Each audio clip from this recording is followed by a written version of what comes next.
Good morning. Welcome to the garden. I'm glad you're all here. Didn't you like that rendition of that song? I thought that was kind of cool. So, thanks, Susie.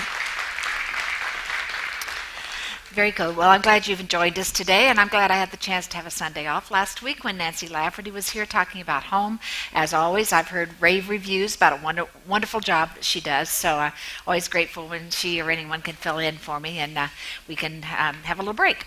So one thing I do want to make sure you know, we've talked before about this, but we'll keep talking about it, is that on January 4th and to the future, we are changing service times. So we go from 3 services to 2, and the times for those 2 services will be 8:45 and 10. So you all have to come 15 minutes earlier. Sorry, but the 8:15 folks come half hour later. The 9:15 have to come half hour earlier. But one of the things that does for us is allows a little extra time between the 2 services, which means that you can realize and really meet maybe some folks that you didn't know existed who come to the other service. So it'll be a chance to do some things. The leadership team can maybe use some of that time to help folks get caught up on what's going on in terms of our transition and all of that. So we hope to make good use of that time between, as well as the time of the services. So 8:45 and 10 beginning the first part of January and into the future. Okay? I don't know about you, but I certainly have had times when I felt like I was left out, like I didn't belong, that I was excluded from one thing or another. And some of those memories, if I try to gather them, go back to school, maybe like grade school time. And in fact, I read somewhere that if you ask elementary teachers to, from memory, write down the names of all the students in their class, that typically the teachers will forget 2 to 4 of the students' names to add to the list. And those usually aren't kids who are troublemakers or anything. They just kind of fly under the radar. They're almost invisible, like they don't exist. They're not there. They don't cause trouble. They don't. Maybe they're quiet and introverted, and so nobody just pays a lot of attention to them. And those are the names that kind of skip away. Now, it doesn't just stop when we leave school, when we leave formal education, because there are times in our workplace or among friends or even at church, heaven forbid, where we feel as though we're invisible, where we don't really exist. And that's not a very good feeling. It sort of means to us that nobody cares. It doesn't matter to anybody that we're here or not. And it isn't a very good feeling to experience. Those who are experts in personal development say that there are 2 things that are absolutely essential to develop in a healthy way. Those 2 things are a sense of belonging, having a sense of belonging, and the reality of being seen, we are not invisible, we really do exist. And when we have those 2 things, we get that sense that, we really do count in this world. It really does matter that we're here. We aren't a nobody, we're a somebody. And that we have a place in the world. Now, there are 2 sides to that coin, 2 things, 2 perspectives, I suppose, we have to take on that whole issue. One of them would be some self-examination, some self-exploration, to think about if we ourselves feel that we're left out, that we don't belong somewhere, that we're not included, maybe we should check just to make sure we're not giving off vibes that in one way or another say we don't want anybody around us, or that we really don't want to be included. We're just fine just the way we are. Because that can kind of put people off sometimes. Or maybe we're people who are really, really shy and simply haven't found a way that we're comfortable with to overcome our shyness. And so I think we have to look at ourselves and see the role that we play. But other people play a role too in that same thing. And the reality is, all too often, our main focus is us. We are focused on who we are and what the role we play. We want to be center stage. We want to be up front. It feeds our ego. It makes us feel good. But in that process, we ignore other people. We don't even see other people, and they do become invisible. Well, both sides really need to come into the middle on that kind of thing. It takes changing that. We really have to find a way in which we are more welcoming and more inclusive, that we make sure that those who are not always present here with us are there. And that means everywhere we go. It's in our communities. It's in all parts of the world, in our nation, and it certainly is in the church. And why, even here at the garden, do we want to try to be inclusive as possible? Because, as Elaine Hall said, inclusion elevates all. When people feel welcomed and included, that ups the sense of well-being that we have. And when we feel welcomed and included, we feel better about life and ourselves. And it generally changes the whole atmosphere, the whole climate. And it makes for the common good. The greater good is what we're really working toward. But you know, if we really have a role to play, all of us, in helping people feel welcomed so that we also feel welcome, so that we all feel a part, that we belong, that we're included, then I think we have a little work to do, some upgrading of some of our skills. Maybe one of the things we need to do is learn to look through a different set of eyes and really see people and pay attention to those who are kind of on the edge, who don't seem to have been invited in somehow into our circle. And so that's a piece of it. We have to listen a little differently too and hear those little hints that may be telling us that someone feels lonely, that they don't feel accepted and included and as a part of all that is. And we really have to think about how deeply we need to dig to have a sense of compassion and empathy for what people are going through, to try to put ourselves in someone else's place. Really, what I'm talking about is just simply loving one another.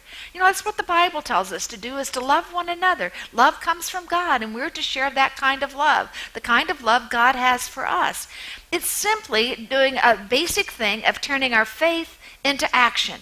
Instead of talking about love, we love one another. We act out that love. We show that love. Well, the Bible passage we have for this morning is one that you don't typically hear during this season of Advent, which is the time of preparation and as we lead up to Christmas. It is actually the story of the birth of Jesus that's found in Luke's Gospel. Now, I think probably for the last 8, 10, 12 years, I don't know how long I've been saying this, but every time we talk about the birth of Jesus in those stories, those narratives, I try to remind us that only 2 of the 4 Gospels have the stories of the birth of Jesus. Those are Luke and Matthew. We're using Luke today. And when you look at the earliest writings, which came from the Apostle Paul, when you look at his writings, he doesn't say anything about the birth of Jesus. He knew nothing about any kind of story that was attached to it. And that's part of what leads scholars to believe that these birth stories from those 2 Gospels where it's included were added later. And they were added because people wanted somehow to emphasize just how important this man was to them, the significance that his life had and the impact he had on our world then and as they hoped into the future. Well, this is from Luke, and this is how it reads. Joseph went from the town of Nazareth in Galilee to the town of Bethlehem in Judea, the birthplace of King David. Joseph went there because he was a descendant of David. He went to register with Mary, who was promised in marriage to him. She was pregnant, and while they were in Bethlehem, the time came for her to have her baby. She gave birth to her first son, wrapped him in cloths, and laid him in a manger. There was no room for them to stay in the inn. Now, I have a hunch, and I haven't checked out to see if I'm right or not, but I have a hunch that as you heard that story and as you saw it on screen, that perhaps in your mind there was a picture. And it was probably a picture of a nativity or a manger scene. You know, we've all seen them. You see them acted out in various ways, and you know, animals milling around. There are always animals everywhere. It's a barn-like scene, and then there's this trough. That's the bed where the baby lies there. Well, those depictions are quite common and often seen in those Christmas pageants, those infamous Christmas pageants where children usually play all the roles and dress up in their costumes, which are usually bathrobes, if you might recall. But there's an old story, a story that's been around a long time, a number of years now, about that certain Christmas pageant that took place at Riverside Church in New York City, where at that time William Sloane Coffin was the esteemed and well-known pastor there. Now, one of the actors in the drama was the innkeeper, played by a boy who was in the 4th grade. He was a little nervous that he wouldn't remember the one line he had to say, and so he rehearsed it many times every morning before school. There's no room at the inn. He rehearsed it in the mirror before bed. There's no room at the inn. He even rehearsed it after lights out. There's no room at the inn. Finally, it was Christmas Eve. The children excitedly stood backstage waiting for their cues. The church pianist began playing softly. A hush came over the crowd, except for one toddler in the back who kept trying to wiggle her way out of her father's arms. The story began as usual with Mary and Joseph coming into Bethlehem, walking slowly. Mary was expecting a baby, and it had been a long journey from Nazareth to Bethlehem. The town was busy because of the census, and they needed desperately to find a room just in case the baby came. Mary and Joseph carefully made their way up to the door of the inn and knocked 3 times, just as rehearsed. The innkeeper opened the door. "Please, sir, we need a room. We have traveled a long distance and we are tired." But the innkeeper was unmoved. This was his big moment. The audience was so silent, even the toddler was waiting to see what the innkeeper would say. "There's no room at the inn." "Can't you make room for us anywhere? My wife is about to have a baby," the man said. To that plea, the innkeeper crossed his arms and shook his head. As Mary and Joseph dejectedly began to walk away, the crowd heaved a sigh of relief. All was well. The innkeeper had remembered his lines. Just about that time, the innkeeper, who had stood watching the couple walk away, called out, "Wait, don't go. You can stay in my room." Probably some of the audience thought that story had been ruined by that compassionate cry. But William Sloane Coffin, the renowned pastor, got into the pulpit and simply said, "Amen." It seemed most appropriate that he said amen.